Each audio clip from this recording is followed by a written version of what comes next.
University of Georgia in 2022, and she has gone on to become a postdoc at the Center for Applied Isotope Studies, and now she just recently got a brand new position, assistant research scientist. So wonderful job with that promotion, new position. It's going to be excellent. And today she's going to be talking more about her research as it pertains to North America and Indigenous peoples in North America. So, without further ado, Megan, take it away. So much for having me. I've had a couple friends who have given talks to your organization before, and they always talk about, you know, it's a great group of people, it's a really good experience, and that's been true so far. I had a great dinner with Jack and Manny and Danny and everybody here. Y'all have been very nice, and so I hope that I can repay you for the next like 40 minutes or so, telling you about something that you think is interesting, hopefully. So my plan for all right, so what I'm going to do is for the next 45 minutes, I'm going to talk about research that I did for my dissertation. So this is research that was conducted between like 2017 and 2022-ish, about radiocarbon dating in some of the earliest trade interactions between Indigenous people and Europeans in North America. And I'm also going to talk about some research that I've done with colleagues. So it's not all me. I'm just the one who gets to present it. We've got a lot to cover. You're going to leave here having learned about time and colonialism and early trade and beavers. So we've got a lot to cover. So I'm going to just get on with it. I hope that you walk away from this with being like as captivated as I am with the kind of innovation and creativity of people in the past, and also kind of amused by the way that some things maybe don't change as much as we might think that they do. Okay, so to set the stage, right, archaeologists, we work all over the world, we work in all sorts of different places and time periods, but I really firmly believe that most questions that archaeologists ask can boil down to really simple ones, which is when, where, and how, right? When did the thing I'm looking at happen? Where did it happen? And how was it happening? And we can ask these questions at different scales, right? So different social scales, we can think about like when something happened in a specific village, when did it happen in a country or a nation, when did certain things come to a continent? That's a scalar question. And we can also think about different scales of time, right? Like how did an event happen when it's like an event that happens over the course of a couple hours, like a treaty that was signed or a hurricane that happened. But we also often, you know, can look at processes that happen over the course of a human lifetime, over the course of several human lifetimes. So I just kind of want you guys to think about this, like, you know, scalar nature of the questions that we ask as archaeologists, and the fact that the questions that we ask are not really all that complicated. So for this research in particular, the when is 1500 to 1650 AD, and most of the all of the dates that I'm going to give you are going to be in calendar years. That's how my brain works. Hopefully that'll make sense to you guys. And the where is northeastern North America for the most part in terms of the archaeology. So the study area is this area here, kind of mostly between what is now Quebec City and what is now Toronto. I'll talk about Lake Ontario a lot. That's this guy right here. These are just some modern touch points to help orient you.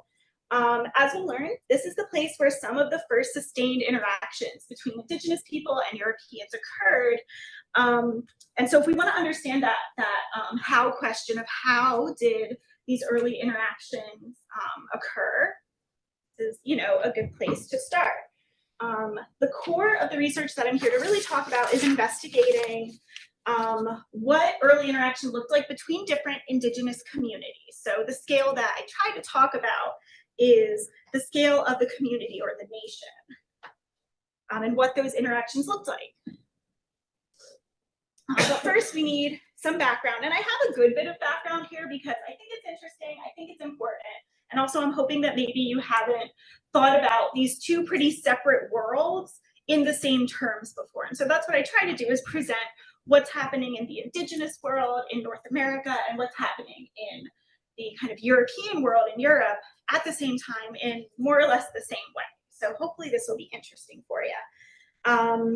So at this time, both in Europe and in North America, so to orient you, this is like one of the earliest maps that we have that includes the word America on it. This is a 1507 map that was kind of made as a follow-up to the explorations by Amerigo Vespucci. So you've got Europe over here, and you can see like, okay, that's pretty well sketched out. Africa's pretty well sketched out. But North America, where we are over here, there's not a lot there, right? Doesn't mean there wasn't land there. Obviously, we know there were so many people there. But knowledge of that from the European side wasn't there because they hadn't interacted yet. And people who were living here also didn't know about Europe. So the world was getting bigger in a social sense. People were forming new connections, new trade connections, new colonies. People were moving into bigger cities to support bigger populations. So you might be more familiar with what this time period looked like in Europe. So again, the years we're looking at are 1500 to 1650.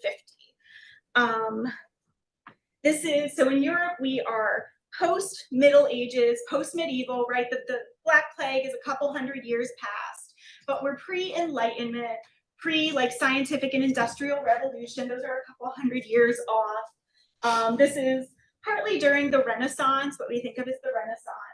And so most European nations at this time were ruled by monarchs, absolute monarchies, and international sea trade was a really big driver of European economies at this time. So there was a lot of like competition among European nations to find new resources to trade with one another in these international markets, and also a lot of competition to find like labor and places to grow and mine these resources.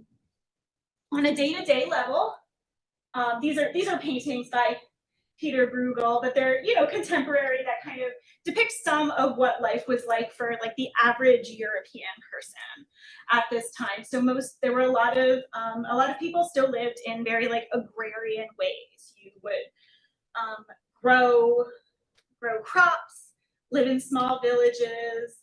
Although as the 1500s went on, increasingly people were either growing crops or making goods at home for these nascent markets. You have like sort of the very beginnings of like mercantile capitalism happening right now. This was in how it was for rural populations. Cities were growing at this time period. And in the cities is where you would have a lot of people who weren't necessarily working in the fields and harvesting things, but they might be involved in trade, might be involved in guilds. Guilds are a really big thing in this time period. So, it's not quite like medieval peasantry that you might think of, or like feudalism in any way, but it's not far off. People are mostly growing what they eat. There's some market activity, but not a huge amount. So just to kind of like orient you in time with some things that like you might already have an internal reference for. In 1517, which is early in our time period, right, Martin Luther writes 95 Theses, starts the Protestant Reformation. The 1530s is when Portugal starts to enslave people on the west coast of Africa and export them to Brazil for sort of the start of the early transatlantic slave trade. Elizabeth I became Queen of England in 1558 and would be queen until 1603. In 1626, we've got the Dutch who establish a fort and a market at New Amsterdam, which would later become New York City. And lastly, kind of at the end of this time period, the English Civil War, right, is another thing that you might have some reference for, right? The end of that was the founding of the British Commonwealth. most relevant to us is the fact that at this time period, because European nations are trying to find those trade routes and secure resources to trade at sea, there's a lot of expansion into North America.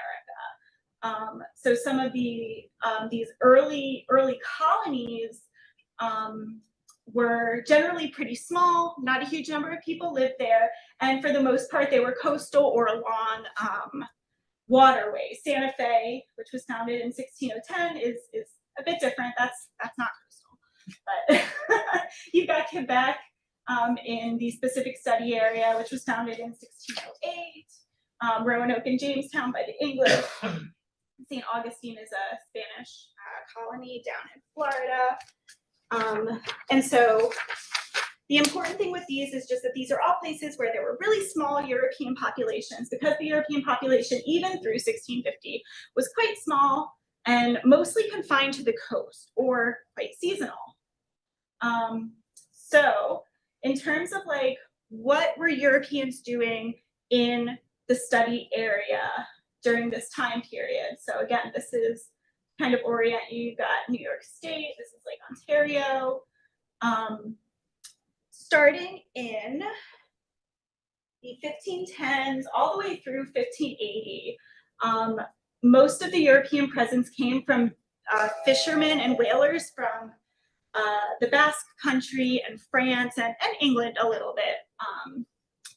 And so these are people who would come for the harvests and spend a little bit of time on land processing the fish and the whales that they were capturing. And during this time period, during these processing ventures, they would be interacting with Indigenous people who lived here. There were like thousands and thousands of Indigenous people from different nations that were living in this area.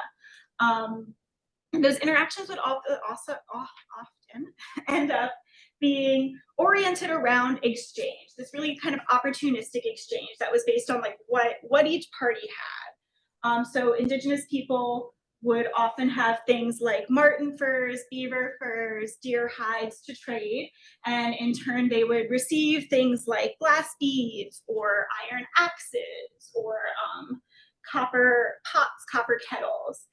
But really all the way through 1580, the main business of these transactions, the main reason that the European people were here was for that whaling and that cod fishery. As the 1500s went on, it became more and more profitable to get those furs.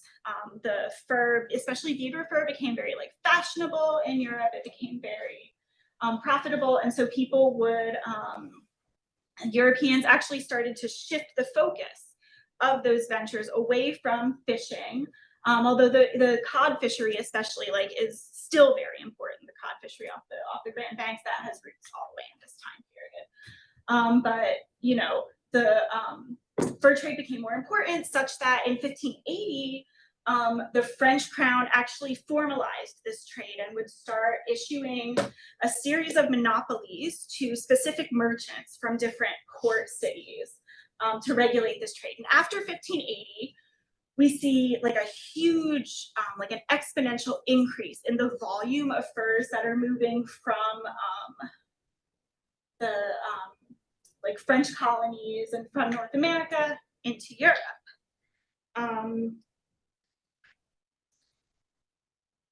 Reorienting myself. Okay, in the 16 teens, there was a small but significant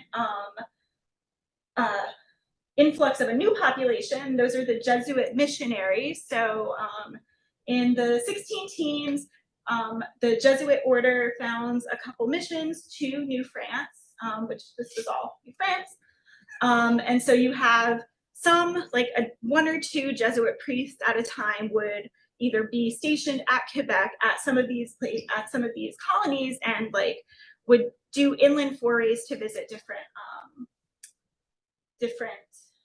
native villages. But apart from like the big like explorer names that you probably know, right? Jean Cartier in 1534, Samuel de Champlain in 1615. Most of these interactions that Indigenous people are having with Europeans during the 1500s through 1650 are filtered through trade networks. They're not direct. There are not a lot of interactions happening inland. They're happening at these coasts, right, and at colonies. Okay, so you might be less familiar with what was happening in Europe, or in, oh my goodness, I just told you what was happening in Europe. You're probably less familiar with what was happening in North America and with Native societies. So this is, again, the study area, just to orient you. A lot of maps in this one. If you're not a map person, I'm sorry.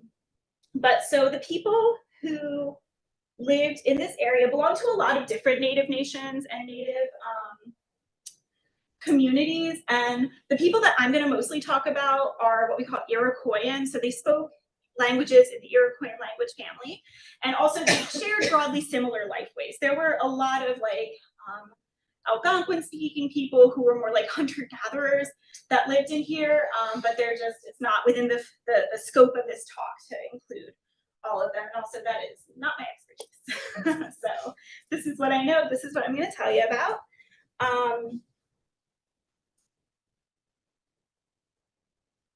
So these, also the people that I'm talking about here that belong to some of these Iroquoian nations are the ancestors of modern day, some modern day Indigenous people in the US and in Canada. So the Huron-Wendat Nation in Quebec are the people who I am most familiar with, who are descended from a lot of these groups.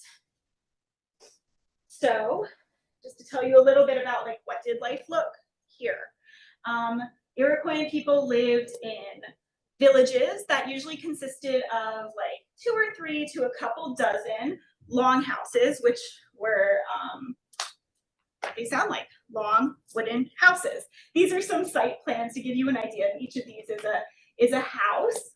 They were usually surrounded by sometimes a single row palisade, so like a wall. Sometimes they had multiple rows though. This is a site called Jean Baptiste that had like 4 to 7, I think, rows of palisades.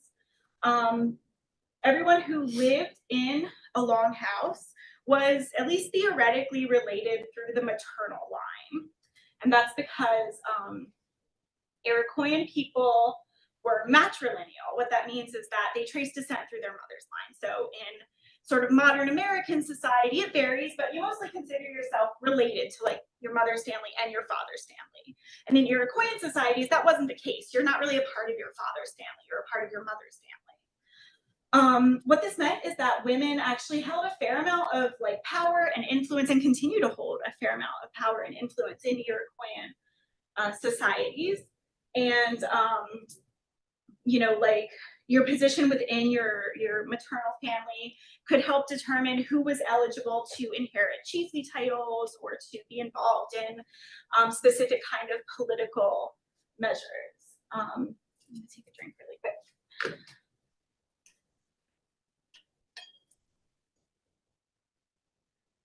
Okay.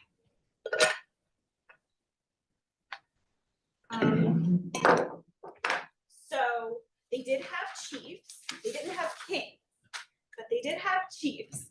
And generally chiefs served on village councils. So a council would have representation from lots of people on the within the village, and they would be responsible for making decisions for the village. And this council structure, right, was something that would scale up. So, you know, this village might have had a council that would determine internal matters, trade matters, things like that. But several villages might also have a council that they all sent representatives to at the level of the nation. There's also a couple of different nations might band together to have a larger council, that would then form what's called a confederacy. And the confederacy, maybe you've heard of like the League of the Iroquois or the Haudenosaunee Confederacy. These were mostly political units that existed to guarantee like internal non-conflict, internal peace, and also kind of collective defense against outside enemies.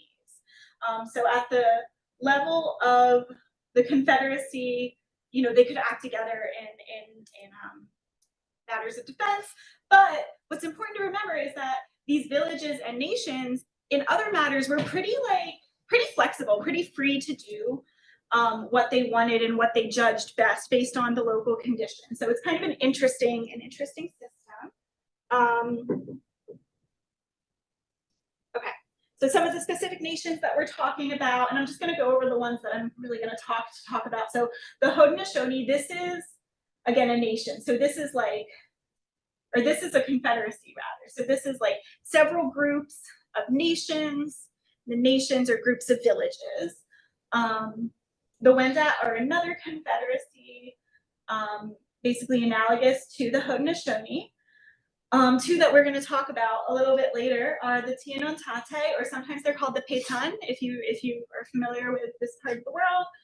These were two different nations that were closely allied with the Wendat, but they weren't part of that confederacy. And the Attawandaron, or sometimes they're called the Neutral, were not quite a confederacy. We're less clear about what their kind of overarching social structure was, but they were at least a collection of independent villages. And so I've got one more thing about this, and here's interesting. Okay, so villages were surrounded by horticultural fields where, oh gosh, okay. Villages were surrounded by horticultural fields where people grew maize, beans, and squash. These were agriculturalists.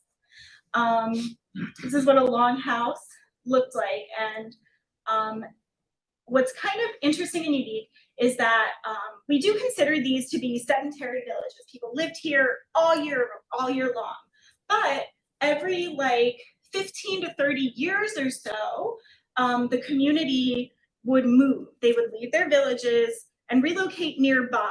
Part of the reason for that was to let those agricultural fields kind of replenish after all those years of cultivation. And part of it was also to get away from sort of the fire hazards and like pest infestations that come from, you know, 600 to 1,000 people living in the same place for 30 years, right?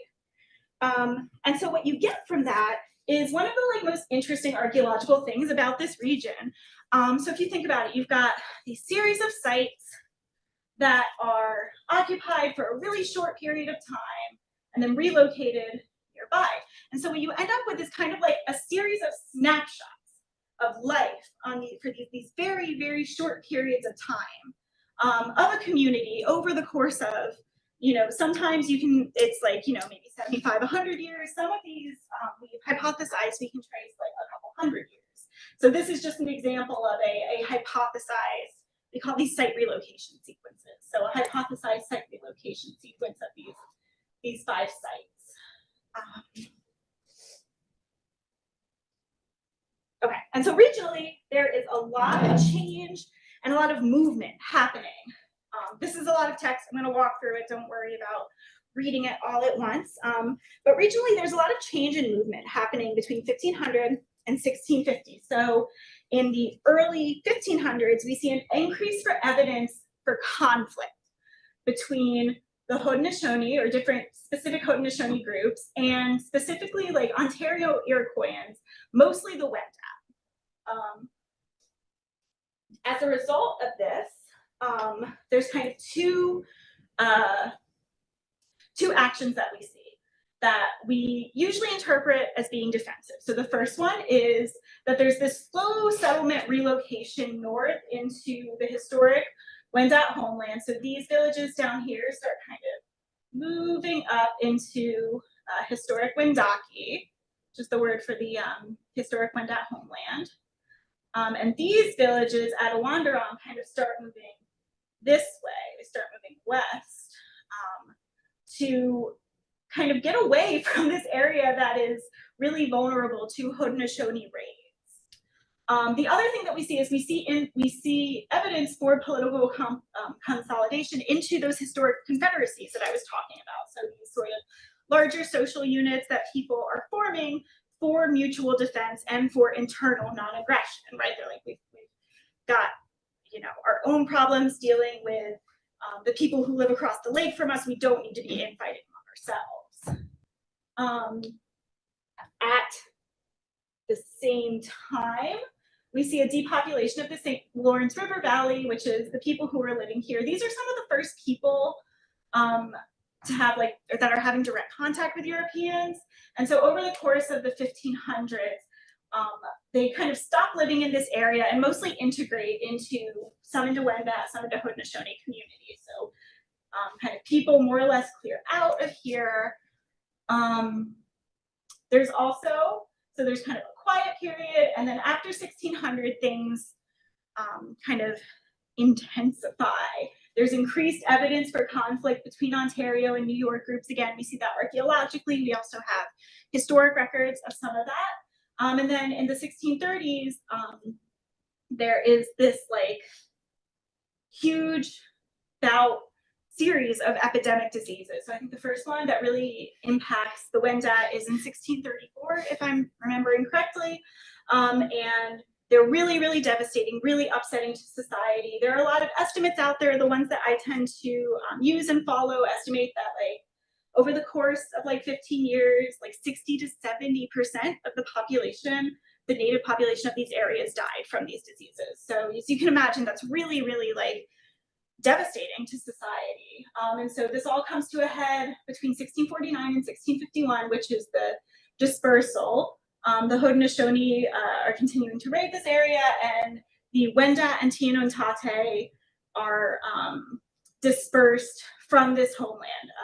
Most of the Wendat end up going to Quebec. That's how there are Wendat people who live in Quebec now. And then some Wendat and most of the Tianontate actually end up going like north through Detroit. They end up in Ohio, and now in the US, their descendants are mostly in Kansas and Oklahoma, but not entirely.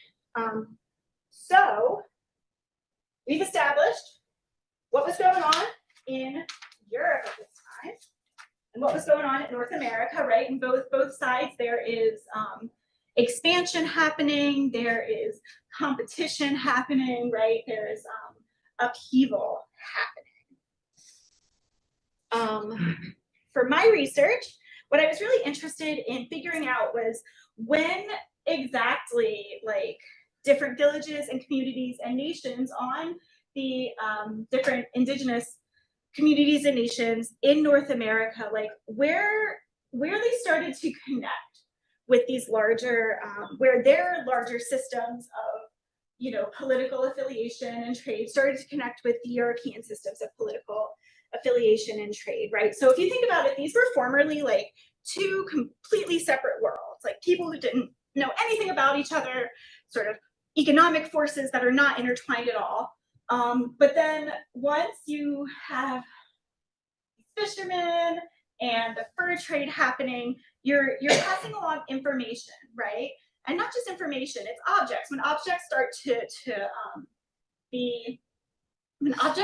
change hands, you know, it's not like, you know, buying a bottle of soda at Target. There's, especially in this time period, there's like social connections and obligations and all sorts of like connections that are being made to kind of weave these two societies together, such that by the time you get to the end of this period, to 1650, it's really difficult to talk about things that are happening in North America without thinking about how they're impacting and impacted by things that are happening in Europe and vice versa. And so that fuzzy area where you can't really separate things out is what's so interesting to me. And what I wanted to do was try to like plot that out in terms of where are those expansions happening, where are those connections happening. And I figured that ultimately that is a when question, right? So when do we see the first evidence of participation in trade with Europeans on indigenous sites? And also, does that seem to happen all at once, or does it vary site to site, right? So the historic record that we have generally seems to suggest that as soon as Europeans became a kind of stable presence, a steady presence, predictable presence on North America, you know, it's kind of assumed that all of these indigenous people, all these communities became involved in their larger trade networks and interactions right away. But, you know, one of the things that we know from the way that confederacies work, from the way that these villages and different political systems work, is that different villages didn't necessarily have to act the same way, right? People could use their local circumstances, use their own social connections to make decisions about how to handle affairs, and especially how to handle trade affairs. So there's a possibility that, like, well, maybe everyone wasn't doing the same thing at the same time. So in order to answer this question, I needed to determine when the earliest sites with evidence for interaction with Europeans dated to. And there are a lot of ways that archaeologists use to answer these when questions. The way that I chose was radiocarbon dating. I have a couple slides I'm going to skip because I was going to try to explain how radiocarbon dating works, but I think it's like not necessary, and also I'm going a little longer than I thought it would, so I'm gonna save it for you guys. If you're really interested, you can ask me during the questions.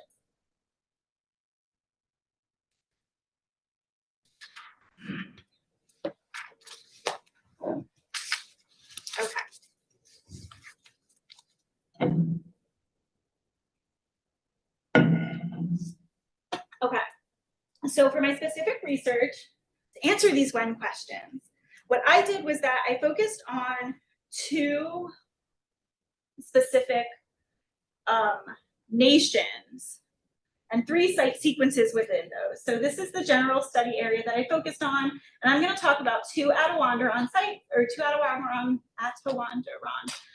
site sequences and 1 Tianontate site sequence.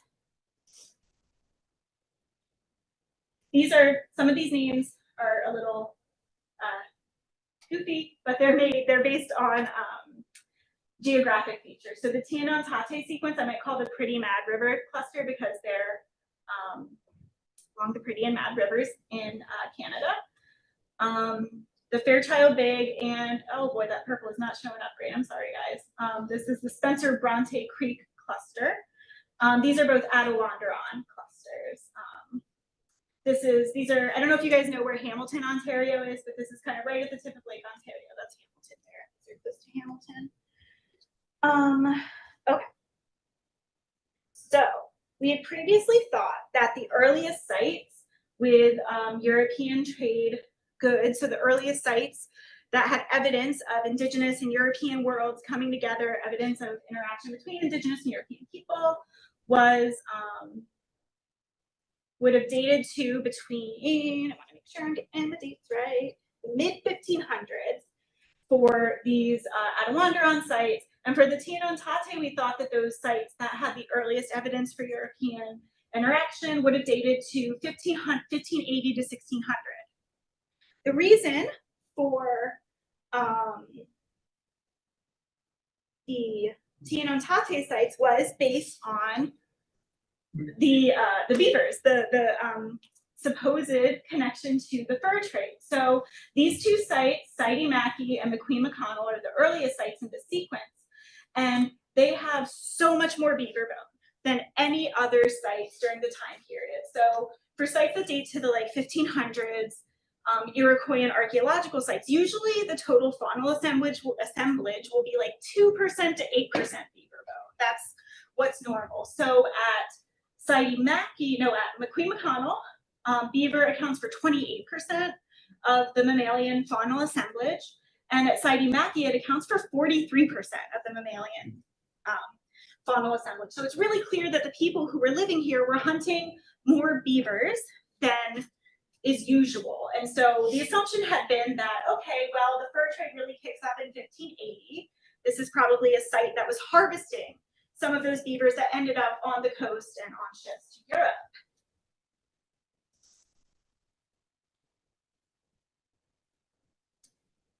And this is just showing you, this is sort of when we thought those 2 sites dated to in relation to that timeline that I had showed.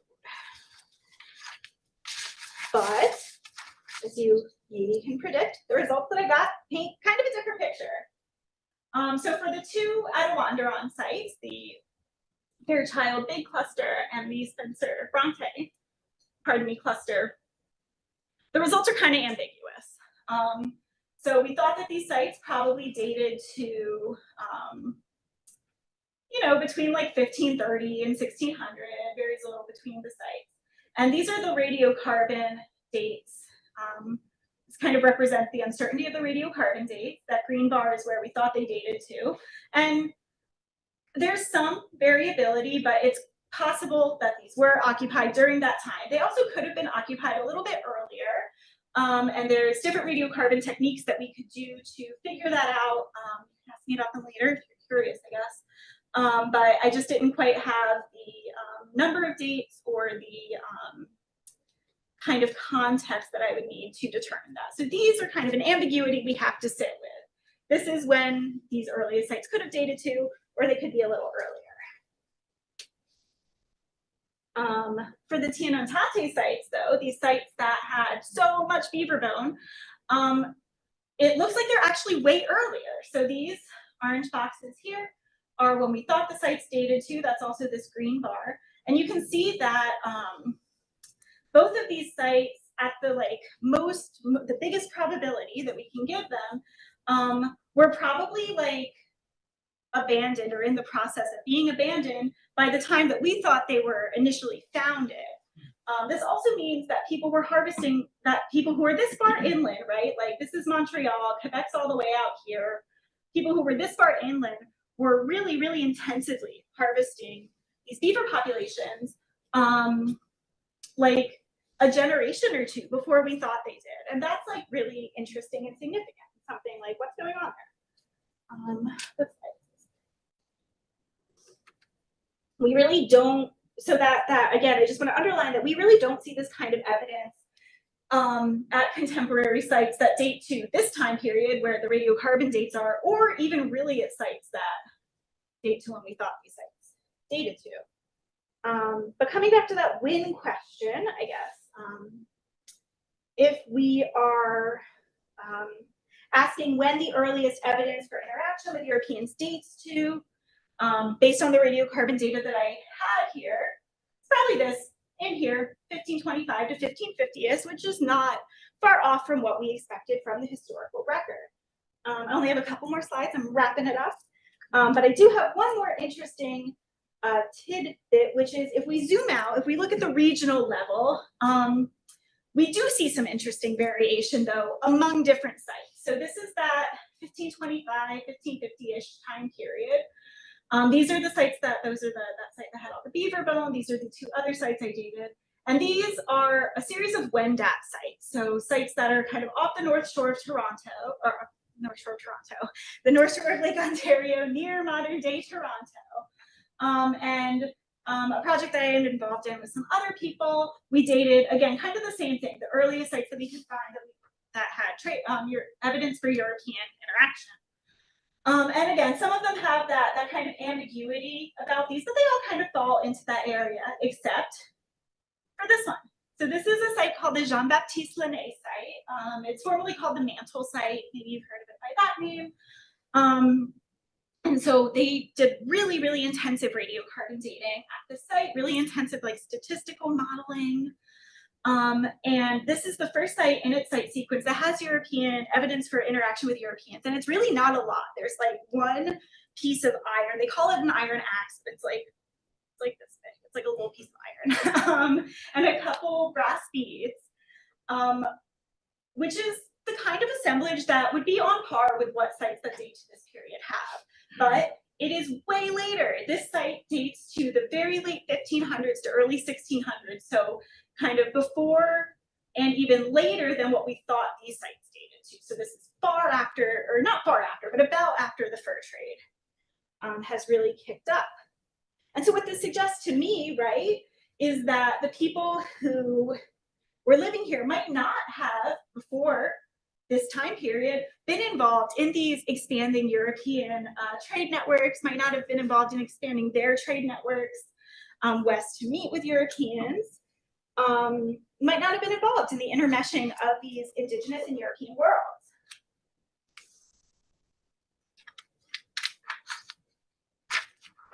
And so there are like a lot of possibilities here. Maybe, you know, the people who were living, this is where that site that dates really late were. This is where the Tate are, the folks who were really harvesting beaver populations. You know, there are a lot of possibilities. Maybe they were blocked out of these trade networks. Maybe they were actively like avoiding them. Maybe they didn't want to be involved with the expansion of Europeans into North America. It's hard to read. You can't really get at intent or reasoning in the archaeological record, right? But it's definitely one of those like plausible explanations. And if we think about it, this kind of makes intuitive sense, right? We know that different site clusters and different nations had the ability to be flexible and to kind of make their own decisions when they wanted to, and not necessarily band together in terms of trade, right? And we also know, just as like people who are alive in the world today, that different people can look at the same problem or the same situation, right, and kind of assess, given the social values that they have or the resources that they have, they might assess the appropriate reaction differently. Different people do different things, right? That's, I think, a truism, but it's a truism because it's true. So just to wrap this up, this is the last slide. I said that we were trying to answer this when question. When do we first see evidence of European and Indigenous worlds becoming intertwined, interaction between these folks? And for the most part, it is between 1525 and 1550 throughout this region. But what the case of Jean-Baptiste Lenné, the site that dates really late, shows is that there is variation between communities. Not everyone was necessarily doing the same thing. And also the fact that there are so many, that we see variation in the amount of beaver bone in assemblages also suggests that like the ways that people are involved isn't quite the same either. Talk a lot more about that because that was the other half of my dissertation, but I'm not going to. So that's kind of all that I have. Thank you guys. I hope that some of this was interesting to you. Thank you for having me. And if you have any questions, I'm happy to answer them. That's my email address. If you, I don't know, want to know about radiocarbon dating or isotope studies or anything, I'll put it up there. But yeah, that's it. Thank you.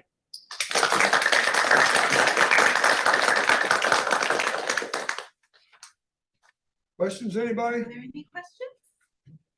John. Yeah, Megan, very interesting presentation and a lot of different things in there. The human environmental interaction element was pretty interesting with the beavers. Yeah. And, you know, coming a little bit more from the cultural side, with my naivety of some of this stuff, but was thinking with that increased trade with Europeans, the love of the beaver skin hat and all of that going on.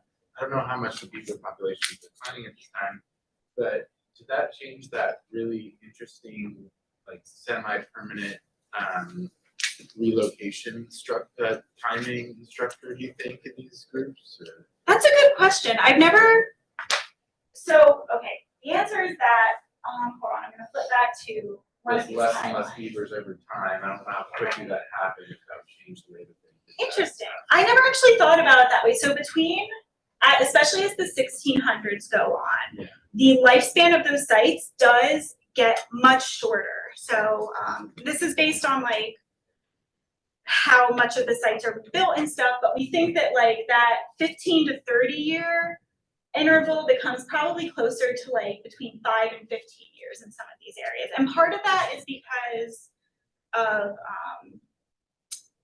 famines that are happening. There's a lot of crop failure. Part of it is disease. But as like, you're totally right that beaver populations do decline and people actually kind of have to venture further and further afield to get the harvest, I guess, that they want. So that definitely could be a factor. Yeah. Another thing that happens, this isn't the question you asked, but another thing that happens too is that we kind of see increased evidence for for people trying to, let me see if I can find a map that shows it. For people trying to ally with folks who, with Algonquin speaking folks, so like Nipissing, Odawa people who live in up here and up here, right? Because by the time you get to like Hudson Bay Company days, so like, you know, maybe 75, 100 years from the end of here, there's really no beavers in this area, and all of them are coming from, oh, there's a bigger map right here. All of them are coming from, you know, further and further into like northern Ontario, northern Quebec. Like you start even running into like Innu territory. So more people become involved too. Thank you. Yes. The indigenous tribes there along Lake Erie and Lake Ontario, Yes. basically kind of two questions. Were they acting obviously as the primary source for the beaver pelts? Were they the ones that were actively trading, or was there middlemen? Were the Iroquoians acting as middlemen to the Europeans on the coast, or how did that work out? Okay, so to answer that part of your question, it was, my understanding is that it's a little bit of both. So I think that people from like the Tiano Tate, right, so the people who are harvesting all those beaver are probably not going all the way to the coast. There is a lot of middleman kind of intermediary trading happening, especially, so there's a this group of sites, which I talk about in my dissertation, but I didn't have time to put in here. They have a lot of they have evidence for like a lot of European goods, so like glass beads and axes and stuff, quite early, about the same time as here. Not as much beaver, but they have a lot of the beaver bone that you find on those sites are things like hand or paw elements, skull elements, things that you might find. Not if you're like gutting out and like pelting a whole beaver, but you know, that might be ancillary to a prepared pelt that's been transported there. And so that's been used as evidence to suggest that like these might be one of those groups that are, you know, trading with the Tiano and Tate, and then they're either going to the coast, going to, you know, Quebec, which is up here, or again, kind of trading along the line. Although keep in mind, these guys, they're not here anymore at this time. They have moved inland and are living, some with the Wendat, some with actually the Mohawk, who are down here. So, yeah. And then the second part of that question was, thank you, was most of these trades being conducted, are most of the furs moving on land trails or along the waterways through the historical data? These are both really good questions, very astute questions. And what the historical data says is that most of this trade is happening along waterways. So through canoes, you know, there will be occasional portages, I'm never sure how to say that word. But it is mostly happening through the waterways. And actually there's a lot of really interesting fur trade research that happens where they kind of will trace fur routes along waterways. So there's definitely, you know, people would go down here, but there's another route that would go up this river, which I cannot remember the name of, and kind of around here. And that was actually another source of furs, was Algonquin people who were living up in this area would kind of have another access point. Yeah. Anybody else? Danny. So you talk about the St. Lawrence Iroquoian as having some of its earliest contact with Europeans, right? Yes. But then it's unknown threats or pressures that make them disperse into the Wendat and then further to the south, to the Mohawk or yeah, that's Mohawk down here. So what are those pressures? Because when you're talking about the movement with the Wendat and the moving, it's because they're getting external pressure from this other indigenous tribe, right? Is there another threat for the St. Lawrence Iroquoian besides Europeans? Is there? Or is that not, I know that's probably outside your purview.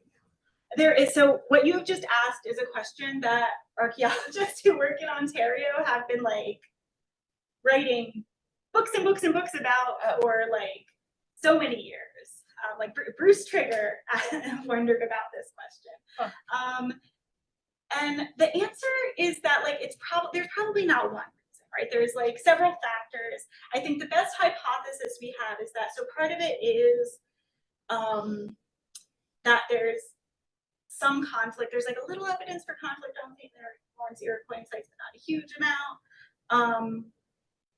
I've seen some environmental explanations, but it's, yeah, we don't, or not that we don't know, I don't know.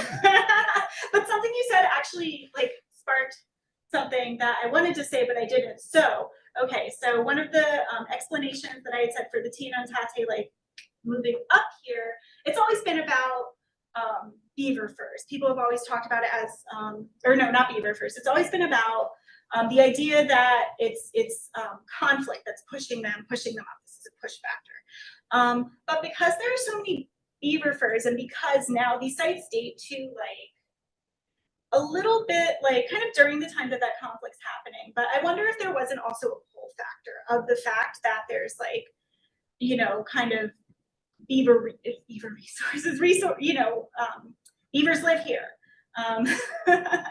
You know, especially because this is like, so the area that the Tenon-Tate live is an area called like the Blue Mountains of Ontario, and it's like geologically like a little bit different than down here.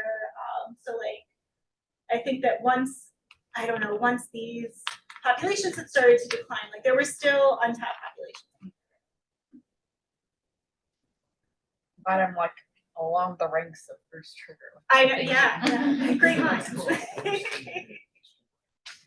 Anybody else? Yes. How does that radiocarbon dating work? Absolutely. I'm not going to go through the whole like rigmarole that I had planned because it would take me like 10 minutes. But basically, radiocarbon dating, when we radiocarbon date something, what we're actually doing is measuring the concentration of an isotope of carbon called C14. What's an isotope? An isotope is a atom that is basically heavier than it normally is. So the number of protons in an atom is like what makes an element that element, right? Carbon has 6 protons, and that's what makes it carbon. If it has 7, not carbon. If it has 5, not carbon. But the number of neutrons can be variable. And these kind of heavier versions of carbon and of other atoms naturally occur, right? These are the abundances, the naturally occurring abundances of these. But the thing is, so these two, carbon 12 and carbon 13, are stable. That means once they form, they do not decay. They don't get any lighter. They don't change naturally, right? Given kind of natural conditions. Carbon 14 is a radioactive isotope or an unstable isotope, which means that just given time, carbon 14 will decay. It'll lose some of the bits in it, and it turns to nitrogen. And so because we kind of know the ratio between these three, and we know that carbon 12 stays constant, doesn't change, if we measure the amount of carbon 14 in something that was previously living, a kernel of corn, an animal bone, and we compare it to the amount of carbon 12 that is in that, and we use the half-life, which I'll explain, and we use the half-life of carbon, we can kind of back calculate how long it has been since that organism died or stopped taking in new carbon into its tissues. So we know the half-life of carbon, about 5,700 years. It's not exactly 5,700. And so what that means is, okay, you've got this saber-toothed critter, and it is taking in carbon 14 from the atmosphere at that ratio of, of 98% carbon 12, 0.0000001% carbon-14. 1 out of every trillion carbon atoms is carbon-14. Because we know it takes 5,700 years for half of that carbon to decay, that is the half-life. So basically, if you start at 100%, after 5,700 years, 50% of the carbon that was there, or the carbon-14 that was there, is gone. So if we compare that to the carbon-12, which we know,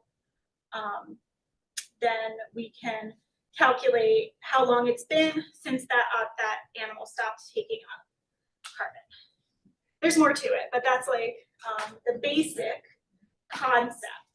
It's not, you're not necessarily like, what you get at the end of it is, you know, it's when you run a radiocarbon date, you're actually just measuring how much carbon-14 is there. And then we have to do all these calculations to sort of backwards work out how long it's been since that thing died. Yeah. I don't know a ton about this, to clarify, but I have heard of people using oxygen isotopes as well to talk about like climate. And I was wondering if you guys thought about doing any oxygen isotope analysis on like beaver remains and stuff to see what the climate in the like lake regions were, and if that changed, then may have added another additional pressure. Right. Yeah, that's a really good idea. I don't know of anyone who has done that. I have thought about trying to do, so there are isotope analyses you can do on like strontium, where you can figure out like, you can't exactly figure out where something came from, but like you can figure out sort of geological sources of strontium. And I've thought about trying to do that with beaver bone. With beaver bone to try to figure out like where, like the sources of like where, how far are they going to get beaver. But I never thought about trying to do oxygen.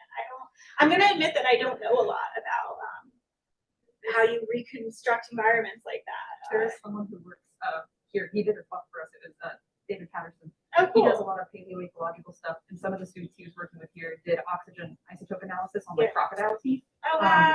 So that's why right. I thought of it, because it's just like seems like an interesting way to explore if you're looking at pressures that might push people away. If it was a entirely human caused thing, it's like especially put pressure on beavers and then put pressure on the humans in return. Maybe it also has something to do with I don't know, lake temperatures, different things like that. It totally could. I know that I have some colleagues who are trying to do something similar with tree rings, which are, you know, another great thing to date and use to tell time. But that would be really interesting. Yeah, that's a good idea. You should do that. You're young and energetic. Another graduate school topic for Theo. All right. Well, thank you guys so much. This